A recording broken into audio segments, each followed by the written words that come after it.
नमस्कार साथियों, आज हम आपको लेकर के आए हैं तमिलनाडु जिले जो राज्य है, तमिलनाडु राज्य के कन्याकुमारी स्थान पर।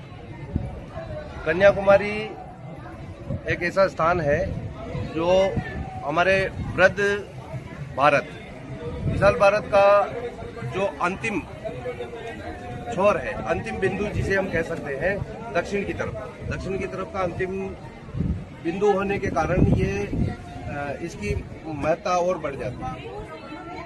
इस स्थान की खास बात ये है कि आप देखिए, ये पूर्व दिशा है।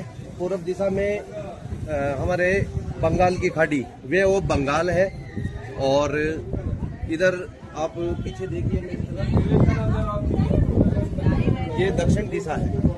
दक्षिण दिशा में हिंद महासागर है जो हमारे भारत माता की चरण पखारता है, और इस दिशा में यानी पश्चिम दिशा में जो ये सामने समुद्र दिखाई दे रहा है, ये समुद्र अरेबियन सागर यानी अरब सागर है।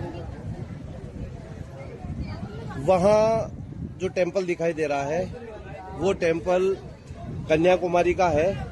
कन्याकुमारी यानी माता पार्वती का टेम्पल है जो कौमारी अवस्था में है।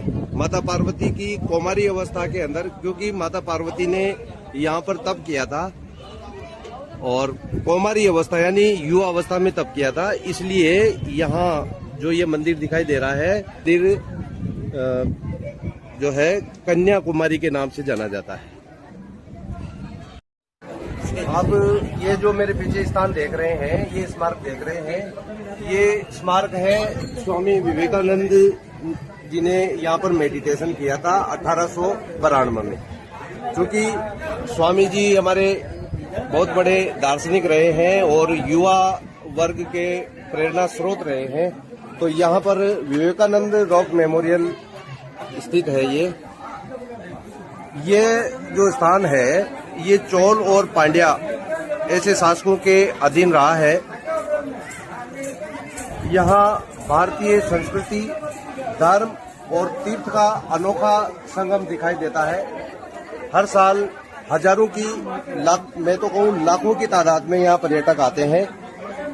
मानसूनी समुद्री हवाएं और जलवायु अध्ययन के लिए ये स्थान बेहद महत्वपूर्ण है।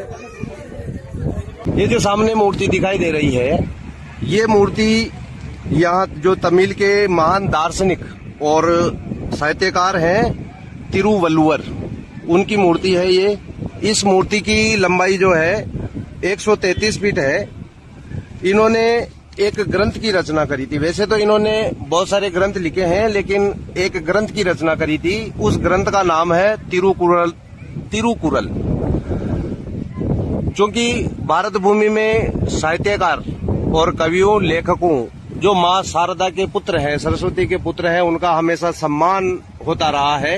इसलिए यहाँ की सरकार ने इनको सम्मान देने के लिए इस सरस्वती पुत्र की मूर्ति की स्थापना करी है। तो इस प्रकार ये 3 अलग अलग सागरों का संगम है। इसे त्रिवेणी संगम के नाम से भी जाना जाता है। देखिए कितना अद्भुत नजारा है। सूर्योदय और सूर्यास्त, इन दोनों का दृश्य बहुत ही देखने लायक है, दुर्लभ नजारा है, बहुत ही अद्भुत दृश्य होता है। व्यापार की दृष्टि से ये स्थान बहुत महत्वपूर्ण रहा है, क्योंकि समुद्री मार्गों से यहाँ व्यापार होता रहा है, इसलिए व्यापारिक केंद्र भी रहा है ये।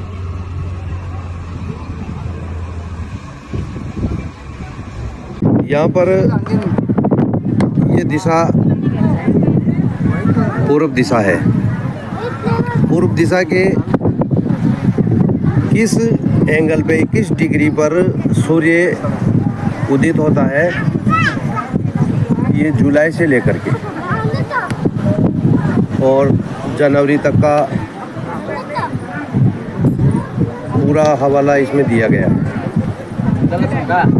ये जो आपको सीधी रेखाएं दिख रही हैं, कौन कौन से महीने में सूर्य किस एंगल पे रहता है, वो चीज़ें यहाँ प्रदर्शित की गई।